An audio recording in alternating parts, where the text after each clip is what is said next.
Good evening all and welcome. I have your reservation ready, so if you'd like to follow me, we're about to check into your room.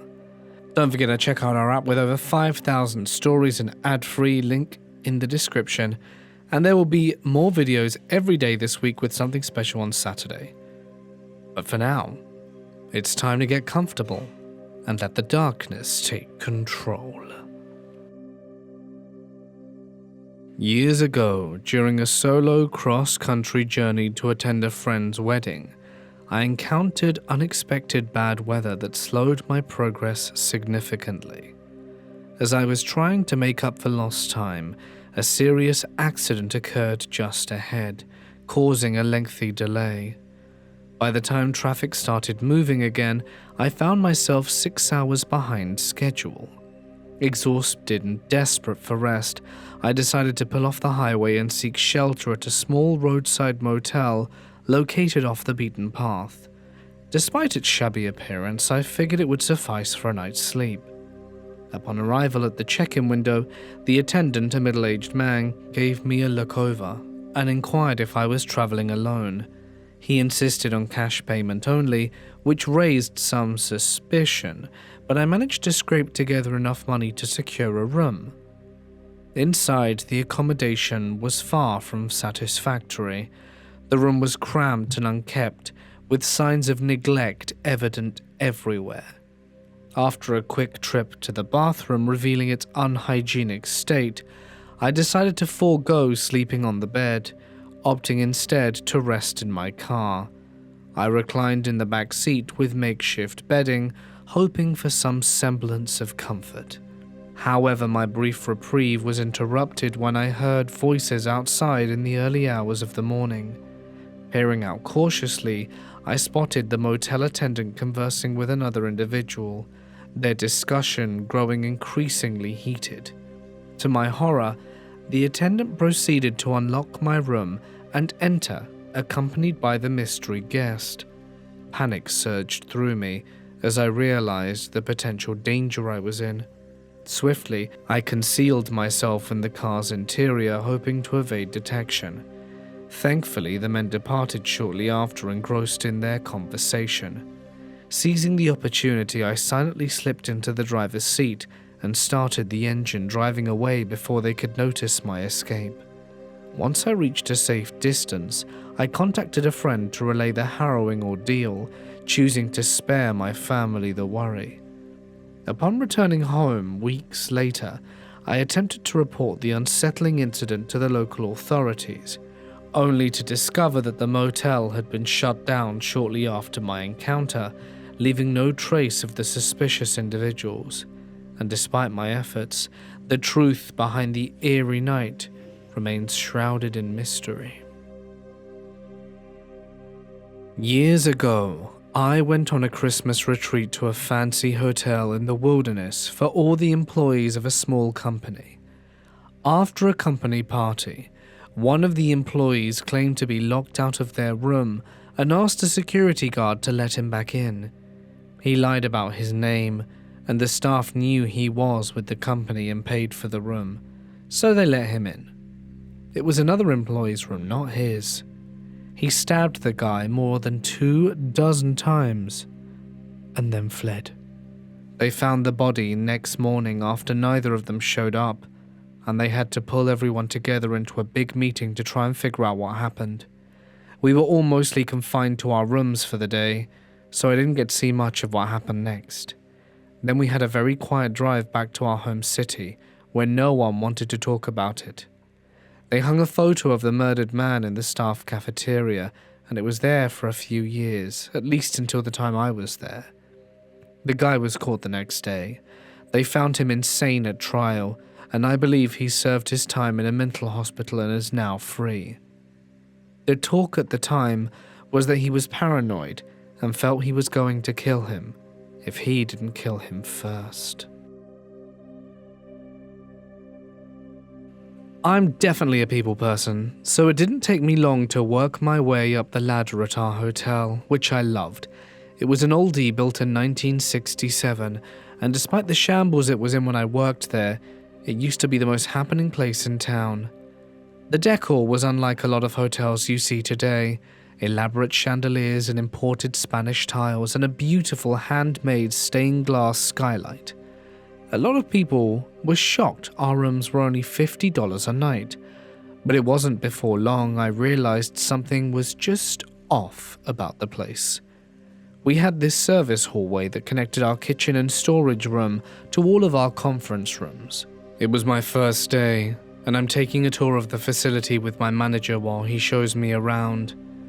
I noticed how it smelled like a nursing home, like death and mothballs, and it was just unnaturally cold, especially for Louisiana in the spring.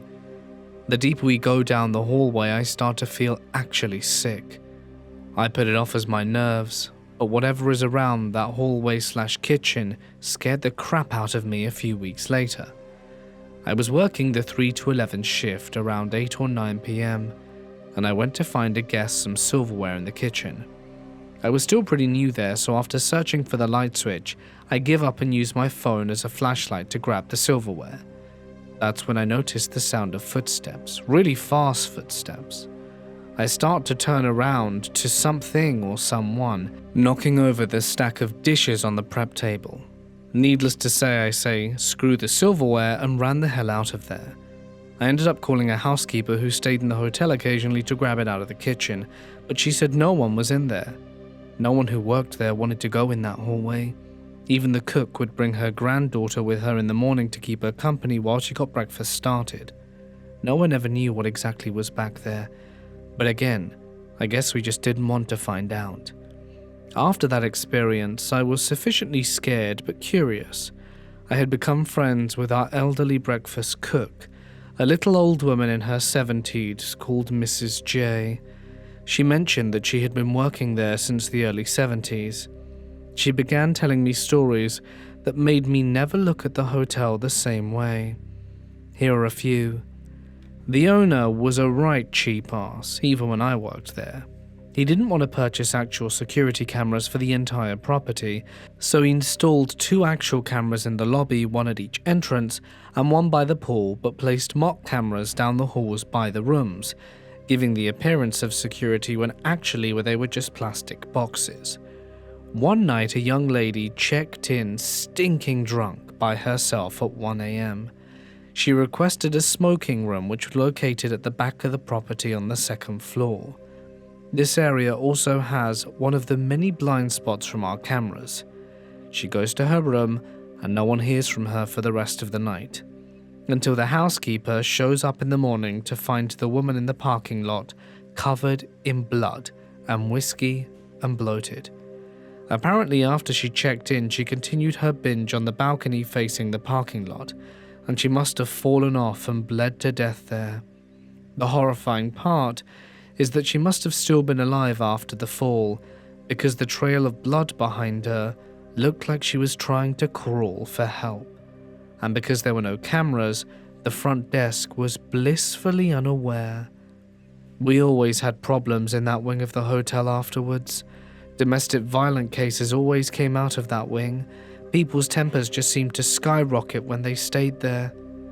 Another interesting experience she shared with me that I ended up experiencing too was there was a country singer named Charlie Rich who died in one of our suites.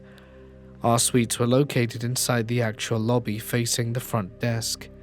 He had a pulmonary embolism while his wife was eating breakfast in our restaurant. Mrs. J was even there when his wife found him dead in room 208. Ever since then, a lot of customers complained of people knocking on their door at odd hours, but the front desk never saw anyone go up to the room. One customer came running out in the middle of the night. He ran up to my night auditor and told him there was a man in his room. Of course, when the night auditor went to investigate, there was no sign of an intruder. A lot of the times, the rooms would stay vacant a while, and the TV would turn on by itself. I even saw it through the open window. It just turned on, and always the same channel, CMT, channel 71. Charlie never really bothered the staff. I'd even find myself talking to Charlie on our more quiet nights. Sometimes I even played my old country playlist for him. I ended up quitting after working there for 5 years. The owner was doing some sketchy things with my paycheck, so I said my final farewell to the hotel that I had grown to love so much. Not even a year after I left, the owner suddenly shut down the hotel. Not sure why, but all of the employees were told not to come back the next day or ever. They left everything in there too, all the papers, computers, furniture, food, all left inside the massive vacant blood-red building. And I wonder why. I've got 3 stories to share from when I was backpacking through India. In Bangalore, we booked a hotel after 18 hours spent in a night bus. We were very tired and wanted a bed and some food. The boys at the reception were kind of creepy and stared at us all the time, but we shrugged it off and went to our room at around 9. At 11, the lights went off completely. I tried to call the reception, but the phone was out, and suddenly the door handle to our room started to move. I turned on the flashlight on my phone and looked at the door, which was opening slowly. My girlfriend screamed and I jumped out of bed, pushed the door back in its place, and the person outside was pushing too. We fought for a while, and then I locked it again. 5 minutes passed and we heard the noise again. The person outside had a key, and they were opening the door slowly. I kept banging on the door to get out of here, and we called the police, who arrived and eventually did nothing. We didn't sleep the whole night from fear. On another occasion, we were in the south booking a hotel. My girlfriend was just using the bathroom when she suddenly started screaming. I went in just in time to see a hole in the ceiling and an eye. The person ran immediately, and we could hear footsteps on the roof. After 6 months of traveling, we were really tired and booked a cheap, scary place to sleep. I had an accident and was barely moving, so I asked my girlfriend to book the nicest hotel. I asked specifically for white sheets. It was my time to shine. The hotel looked nice, white sheets indeed, and the guy at the reception was sleeping in a sleeping bag in the reception on the floor, but whatever. We went to sleep in our white sheets and woke up later covered in ticks and bed bugs full of our blood. Just goes to show, you never know what you're going to get when you're staying out of your home.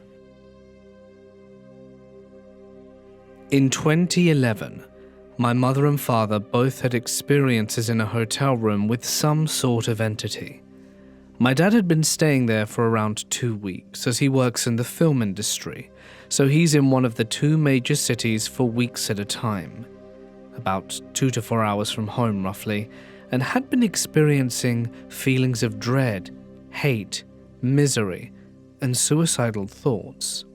My dad has never been like that, and I'm practically a photocopy of his personality, even though I look like my mother, and it's very abnormal behavior for him. He's been plagued with these thoughts endlessly while he was there, his only relief being that on the weekends he would come home to us. At some point my mum went to visit him during the week and stayed in the hotel room with him. He slept restlessly and was uncomfortable throughout the night. He left for work at 7 a.m. and she woke up enough to kiss him goodbye from bed and fell back asleep, though she says it was strange because she doesn't remember actually being asleep or awake. It was just a strange idleness. At 7:30 she awoke to a feeling of supreme dread, feeling what she describes as an evil presence. She felt someone pinning her arms to her side and pressing down on her chest as if it were laying on top of her. She thought she was being attacked until she opened her eyes and no human was there. She could see something, but it wasn't physical. She could see through it, but it was there. Now I know what you're all saying. Classic sleep paralysis, right? First though, she called my dad in tears, and he relayed to her about his own experience in the hotel. She left and occupied herself in the city, and when Dad got off work, they went to the front desk to change rooms.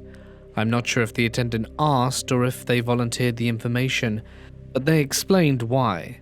And they were told that they were the 5th set of guests to have moved rooms because of negative paranormal experiences within it.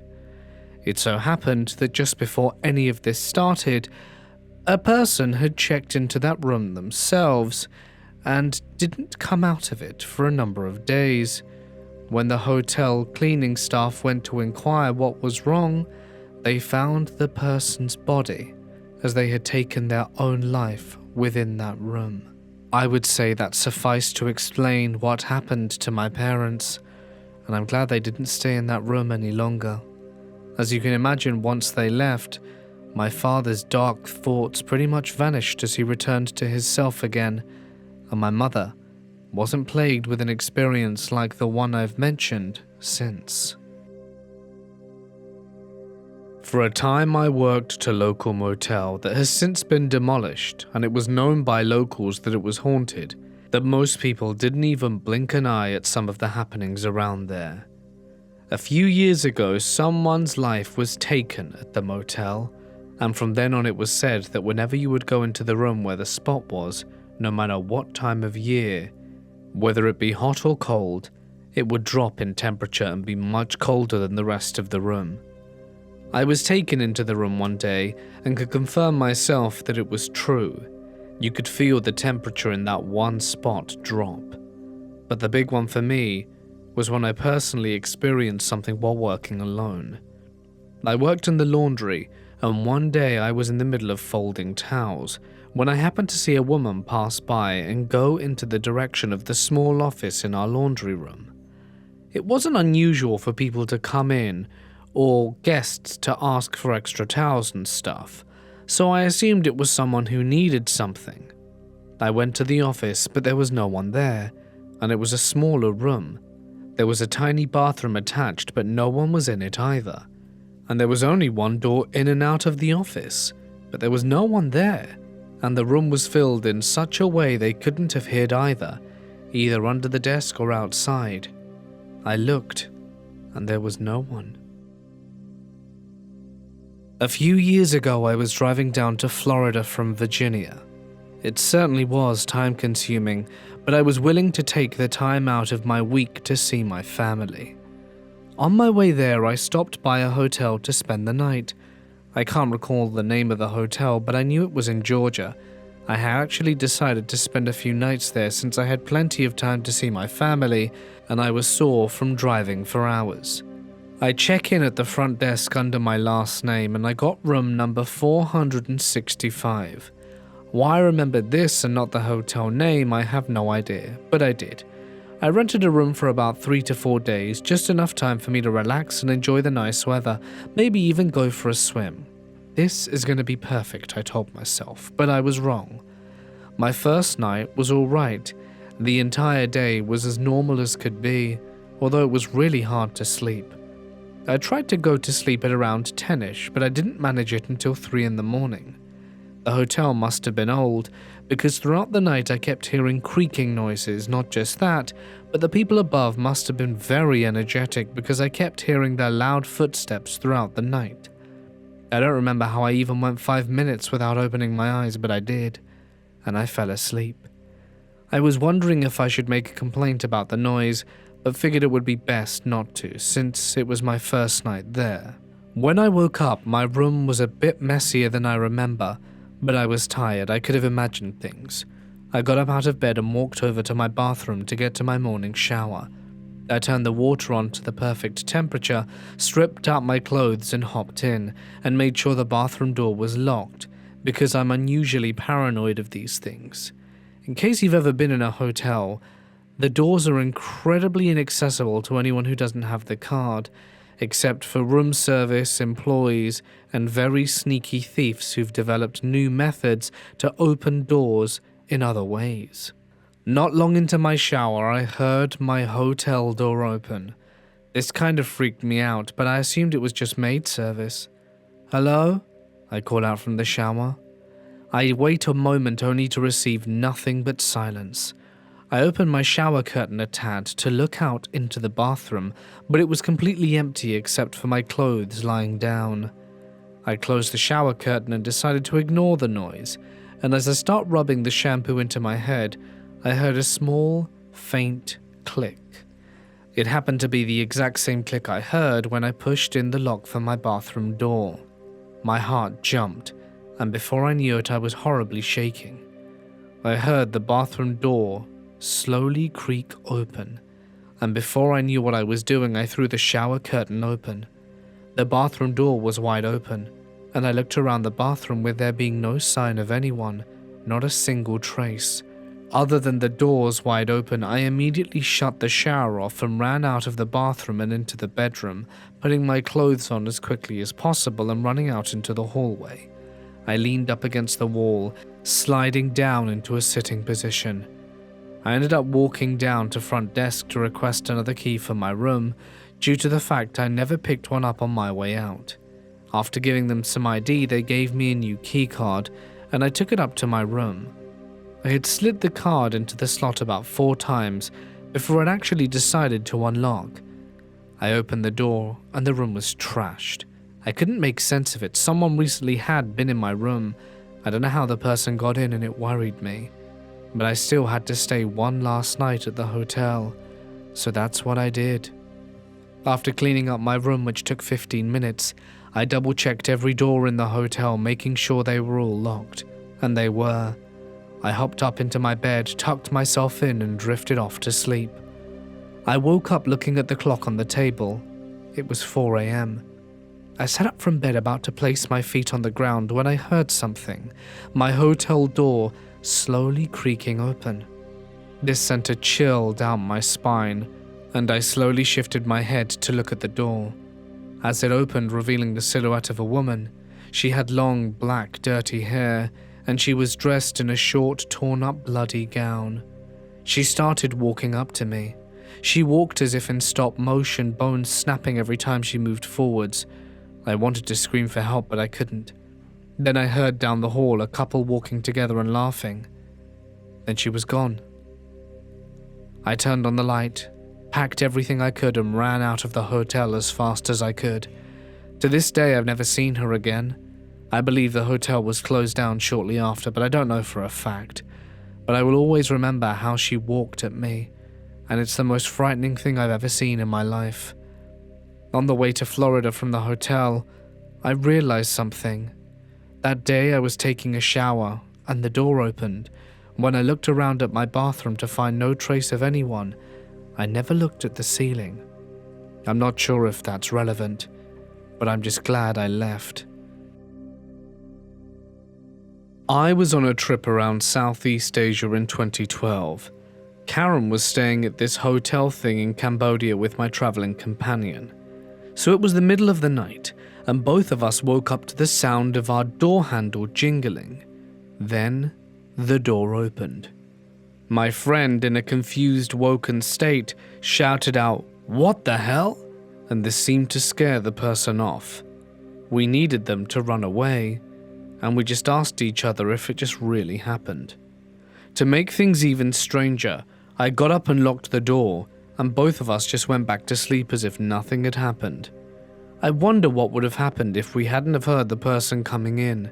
As I said, the door was locked, and we heard the person trying to pick the lock or do whatever they did. And knowing people are home doesn't seem like a smart time to rob someone. I once stayed at a hotel in a remote village in the Swiss Alps that seemed like it wasn't quite ready to open. Despite having booked in advance, upon arrival it was evident that the hotel was still under construction. Nevertheless, we were ushered into a room that lacked basic amenities, with bare wiring and no running water. Exhausted from the journey, I reluctantly accepted the room despite its unfurnished state, with tools scattered in one corner and plaster dust lingering in the air. Late into the night, I was abruptly awoken by persistent knocking on the door. Assuming it was a simple mistake, I grumbled as I approached the door. To my surprise, I found myself face to face with 2 individuals who seemed rather out of place, a man who appeared to be a local and a woman by his side. They insisted I was not supposed to be in that room and demanded I vacate immediately. Growing frustrated, I firmly asserted my right to stay in the room and told them to leave me alone. However, their persistence escalated, and they attempted to force their way into the room, rattling the door violently. In a moment of panic, I noticed a hammer among the scattered tools and grabbed it. With adrenaline running through my veins, I confronted them through the door, demanding to know what they wanted. They told me that they were there for a meeting. It suddenly dawned on me that the room I had been relocated to was perhaps being used for illicit activities, and my presence had disrupted their plans. Reluctantly, I opened the door, concealing the hammer in my waistband, and found myself face to face with 3 intimidating figures in the dimly lit corridor. After explaining my situation and how I'd been assigned the room by the hotel staff, they begrudgingly accepted my explanation and departed.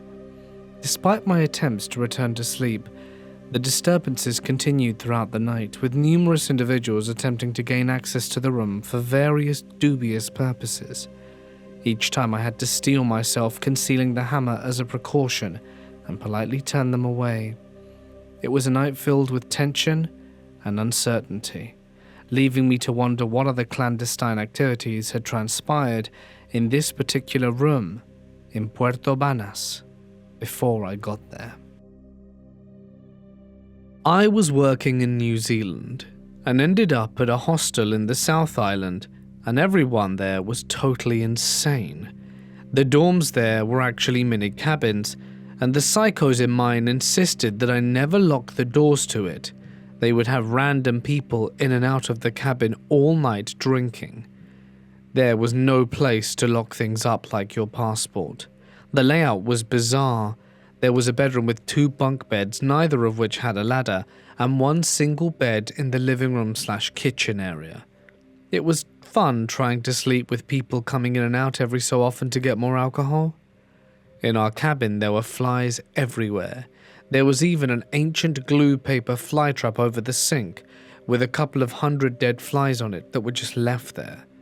It was disgusting trying to cook there, but there weren't really other options. One of the guys in my cabin seemed especially disturbed. He would randomly make moaning noises while hanging out on the front steps to the cabin. One time he screamed at someone that he was going to sexually assault them. No one else seemed bothered by this. When I originally got to the place, I paid for a week, so I felt stuck there until the week was up. But eventually I couldn't put up with my psycho roommates and complained, and they offered to move me to a different cabin for my last few nights. Turns out the next cabin had bed bugs. This happened one freezing winter night in Scotland. My wife and I had just driven up about 4 hours to this specific hotel. It was meant to look over a lake, or loch, and be absolutely beautiful. But when we were getting there, it was pitch black, with a small amount of fog rolling over the road. When we finally got to the destination, in the night and darkness, it looked eerie and creepy, backlit with a few lights just on inside, and when we went in, the interior was lovely but old. It definitely gave me creepy vibes after everything I'd experienced that night. It hadn't been an easy drive, and safe to say, my nerves were on edge. We get checked into the room, and the first thing I do is jump into the bath. I wanted to really just kick back and relax. It had been a stressful day, and we had just driven up straight from work. I get out the bath later, fully relaxed, put my pajamas on, and get ready to have some toast and jam, courtesy of the owner. We're eating toast and jam in the room, and everything's fine when we hear a knock on the door. I ask my wife if she can open it, and she goes over and opens the door slightly and asks if everything's all right. Then, when she gets no reply, she opens the door further, but no one was there. She closed it and assumed she must have just heard another door being hit and the other person must have been let in by now. We try not to think too much of it. Now, our room had one of those mounted TVs, so we snuggle warm into bed under 3 different blankets. The room was painfully cold, which was a little bit disappointing. That's when we heard a banging again, but this time it was coming from the pipes. We look over to the right where the radiator is, and we can hear this banging coming from the inside. It's metal, and there's a distinct echo with every bang. We just get ourselves comfortable. Radiators make funny noises sometimes, it's a well-known fact, and start watching something on TV. I'm not gonna lie, I passed out pretty quickly after my wife switched on the telly. And without realizing I drifted off at all, I woke up at about 2 a.m. to 3 loud thuds on the door again. I glanced at my watch, looked over at my wife who was passed out and the TV still on. I wasn't entirely sure why they were knocking, but then it suddenly hit me. Perhaps I was breaking one of their policies by having the TV on so late. Maybe the walls were thin and it was quite loud. I instantly tried to look for the remote, but couldn't find it anywhere. Maybe my wife was sitting on it. I was conscious of the person at the door. I looked over at the door, and through the tiny amount of light coming in, I could see where 2 feet must have stood resolute, waiting for my answer. My initial thought was that they were quite close to the door, so I made my way cautiously and opened the door slightly. Standing there was a man who looked to be in his mid-80s, appeared to be a bit gruff, and told me to keep the noise down. I saw him walk back onto the stairway, and just as I was closing the door, he vanished. I took a double take, opened the door, and then looked down the stairs. He was gone. My heart was racing. What had just happened? I wasn't wearing any shoes, and the staircase was made of cold stone, but nonetheless, my curiosity was piqued, so I quickly ran down the stairs and into the lobby to look for the guy. But there was no one there at all. I looked about. Everywhere was dark except for a few lights on here and there to illuminate any wayward guests. I went back up slowly and told myself I must have been dreaming.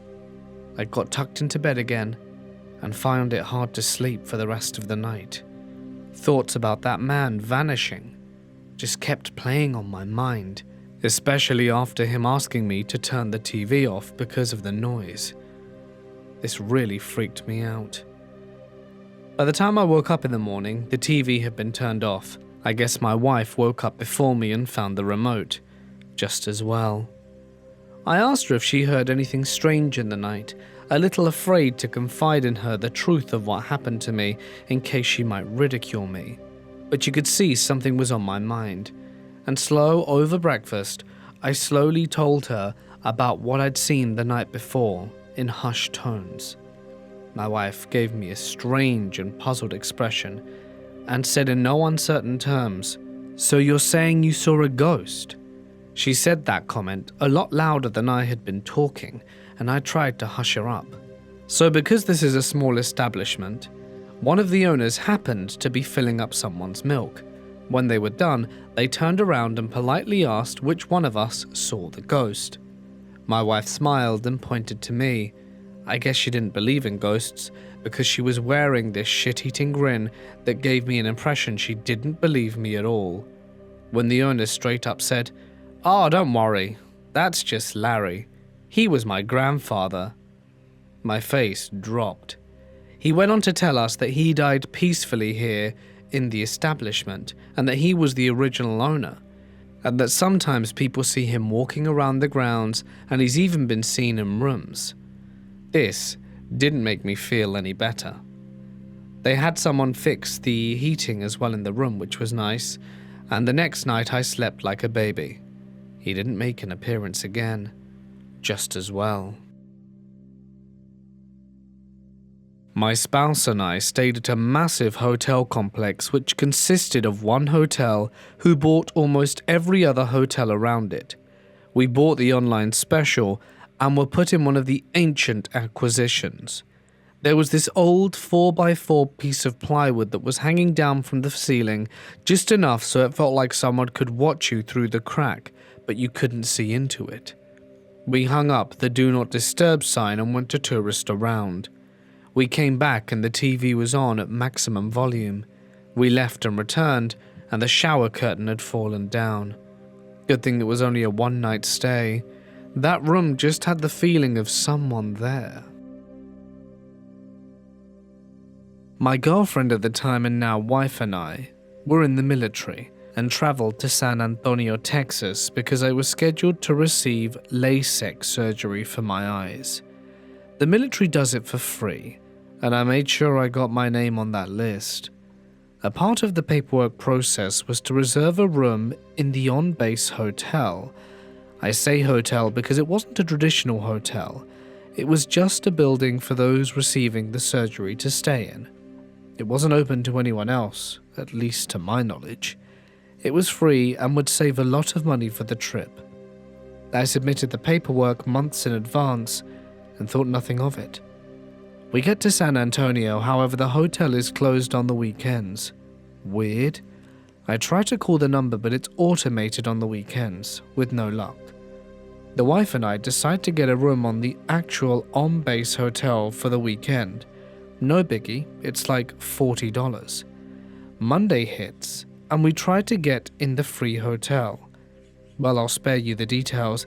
They forgot to file our paperwork appropriately, so we couldn't stay in the free room, as it was full to capacity. So we found a motel right off base, and it's not bad. Not good, but not bad. We expected less, to be honest, since it's right off base. We pull up to the motel, get our keys, and drive around to our rooms. We start unloading the car with our week-filled suitcases and snacks and begin making our way up to the second floor. The moment my wife and I touched the first steps, this homeless man named Ruben came up and introduced himself. I believe he'd been watching us for a while from around the corner. He tells us his name with a very hot, alcoholic-filled breath and asked us if we needed help. We tell him no, but he insists. He picks up the stuff we placed on the stairs and starts walking up to the second floor. I try to explain to him that we don't need his help and we don't have money to spare, but he just kept explaining his life story to us, putting emphasis on whatever syllable that came out of his mouth simultaneously with his drunken steps hitting the floor on the stairwell. I'm behind him the whole time while my wife is directly behind me, both of us keeping an eye on him. Granted, we believed he was a harmless homeless man looking for a quick coin, but regardless, I always keep my guard up in cities, especially ones I'm unfamiliar with. We made it to the room and I quickly put my wife in the room with my stuff while he was talking. He extends his foot in my door while reaching his hand towards me asking for payment. As we told him before that we don't have money, we have to remind him that we have nothing to give. His demeanor changed from helpful to a hellish stare, like my wife and I just stole his childhood away from him and he's out seeking vengeance. I have my hand on my pocket knife as I'm a little uneasy now, and without stuttering, something that he seems to have trouble with due to the alcohol in his system, he utters the bone-chilling phrase, "Keep your doors and windows locked tonight. It's quite dangerous out here." I was kind of frozen from the initial phrase. He moves his foot from the door and leaves. I shut and lock the door and windows. My wife and I don't leave the room for the whole night. We half expected to see him by our cars in the morning when we left for my appointment, but he was gone. It really scared us, and that phrase still haunts me a year later. Good news that I have 20/20 vision, as opposed to the 20/15 on good days, for free. Bad news is, I still have nightmares about Ruben. This happened when I was living in Oregon about 4 years ago. I had just accepted a job at a hotel as a sous chef. The hotel had just recently been built, and for whatever reason the walk-in freezer was the last part of the kitchen to be completed. Several different contractors would start the work, but quickly stop, as they didn't want to spend a lot of time there. They didn't even seem to want to be around the restaurant in general. No one was really sure why. Not sure why the people that hired the contractors didn't really implore further, and the contractors didn't really explain. Fast forward a few months, the freezer was finally all built and operable. This was good timing, because we were to cater the service for a couple of contractors who had finished up work on our freezer. The man and woman died shortly after finishing. I think it was under strange circumstances like carbon monoxide poisoning in their garage. It was about March. A couple traveling with their son made reservations to stay at the hotel for one night. The dad said they'd stopped in town because it was halfway through their trip and they were very drawn to the hotel. They arrive and shortly after head to the restaurant. The dining room was pretty full that night, and it was the weekend and the restaurant was open to the public. The family is serviced, stays for about an hour and begins to leave. Then the kid isn't there anymore. Both parents claim it was really confusing and freakish because in the span of just a few minutes, having their plates cleared and bill paid, he had silently slipped out and neither noticed. I felt sorry for their parents because they seemed genuinely confused and very concerned. Kids wander off all the time though, no big deal. The wait staff and others were approaching the frantic parents, but no one had been able to recall seeing a young boy walk around on his own. The dad was escorted to security to see if they could help find the kid. The mum stayed in the restaurant in case the kid remained close and would find his way back. Well, this part I remember pretty well because the guy working security seemed really weirded out and we would talk about it often. He had a stroke a year later, which is a shame because he was one of the smartest guys there and he knew a lot about the strange stuff happening in the hotel. As he was reviewing security tapes with the dad, the view of the family in the dining room wasn't the best, but you could see them. In the time the couple said their son disappeared, they were seen talking to him as he slowly inched off the booth. It looked very natural and weird, like when the kid doesn't want to go somewhere alone. The dad insisted neither he or his wife remembered it happening like that. They hadn't been talking to him at the time. Maybe it slipped their minds. In their initial story, they said they hadn't been talking with him and they were focused on paying and wrapping up and whatnot. In the tapes, they were looking to him and watching him leave. According to the tapes, about 2 minutes after him leaving, they started to look around. Now, most people get to the hotel by crossing a bridge. It's a really beautiful but slight bridge and I love crossing it. And it's a 10-minute walk from the hotel. About an hour and a half goes by and the kid goes missing, and an older couple was crossing the bridge. On the side farthest from the hotel, they saw what they thought was an animal stuck between posts under the railing. They discovered that it was the boy. He was no longer alive. He had not been seen by any person or camera between walking away from his parents and being found there. 911 was called. He was clinging to the post under the railing like he was trying to crawl to the other side using only his arms to pull himself along. When CPR was started, a significant amount of water was released from his lungs, and the official cause of death was drowning, even though his body was dry and he was found on the bridge. No theories have been presented as to how that could have happened. Both parents go to their room early in the morning and to collect their things and get a bit of rest. They were offered almost a full week free stay so that they could get this all figured out. Security goes to check on them and finds their room devoid of any sign of stay, and then they were gone without a trace. The employees now are the only people that seem to remember it since the police basically let it slide and forgot about it. No one at the local station will admit to it happening, and it's like it never really happened. It's definitely one of the more chilling things that happened while I was there. I hope you all have happier hotel stays, and be careful where you go. A number of years ago, I stayed in a hotel that had recently been refurbished. Exhausted, I put my pajamas on and went straight to bed. In the middle of the night, halfway through a dream, I felt something enormous crash down on my head. When I awoke, I saw nothing, and I felt this force on my face. Using my arms, I started pushing whatever it was up, only to discover the headboard had fallen square on my face. For many people it might have been a comic encounter, something silly to laugh about, but this headboard was heavy. Had I not been a young, fit person, it probably could have severely hurt someone, maybe even left them trapped here. I went and complained to the reception desk in the morning, and they compensated my night. As it happened, if a pillow hadn't have been above my head, the impact it would have had on my face would have been far worse.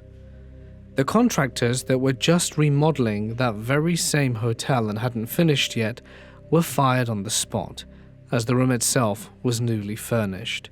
To think something terrible could have happened to me for those contractors' incompetence. I've traveled the world and have had all sorts of hotel experiences. Mostly good, but one of them definitely wasn't, in a hotel in Rome about 15 years ago. My parents and I were traveling to Rome because they were attending a conference. When we arrived at our pre-booked hotel late at night, a minor detail threw us off immediately. It didn't have the big glass front or the welcoming lobby like the pictures on their website had promised. Instead, we pressed a doorbell and a weird guy emerged to let us in. The elevator was broken, so we had to climb a few flights of dimly lit stairs with walls covered in graffiti. At the top we found the lobby.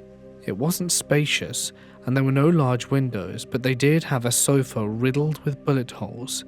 I kid you not, bullet holes. Next to the counter stood a tall, buff guy who looked like a bodyguard. Nearby was a coffee table strewn with Playboy-esque magazines and a torn painting leaning in a corner. I was so young and tired that I didn't fully grasp how concerned my parents were. All I wanted to do was continue playing The Legend of Zelda, the rest didn't matter to me. But when our room was overrun by cockroaches that same night, we decided to move out the following morning and never looked back. My dad and I rented this motel room in Garden City outside of Savannah, Georgia for $50 a night. It sounded super sketchy, but we were desperate. And we pull in and notice the lobby is completely isolated from the motel area. It doesn't necessarily mean anything. We check in and head over to what looks like an abandoned dormitory. The main door is literally off the hinges and laying on the ground. We step over it, ascend the stairs, and find a broken card reader and a window with a black X painted over it. We enter a corridor that looks exactly like the hallway from The Shining, except there are two of these sketchy guys leaning in the corner of one of the doorways. As soon as they see us, they bolt in different directions. We arrive at our room, thinking the worst is over, but we couldn't have been more wrong. The room was closet-sized that barely fit a bed. Looked like a prison cell.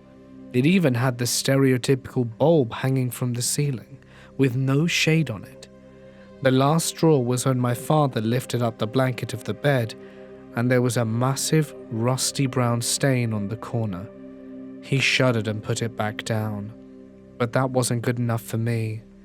I lifted up the rest of it to reveal a bicycle-sized brown stain covering the whole left side of the mattress. We sprinted out of there, never to return. My only regret is that we didn't take pictures, but my dad, and I don't blame him, was too afraid to go back. Thank you so much for staying at Hotel Mort. We do hope you enjoyed your stay. If you did, don't forget to leave a note in the logbook for us to always cherish. We would like to extend a special thank you to our Gold Club members, whose names can be seen on screen. If you would like to check in for another night, you can find a link on screen now. But until next time, stay awesome, and I'll see you tomorrow for another fresh video. Good night.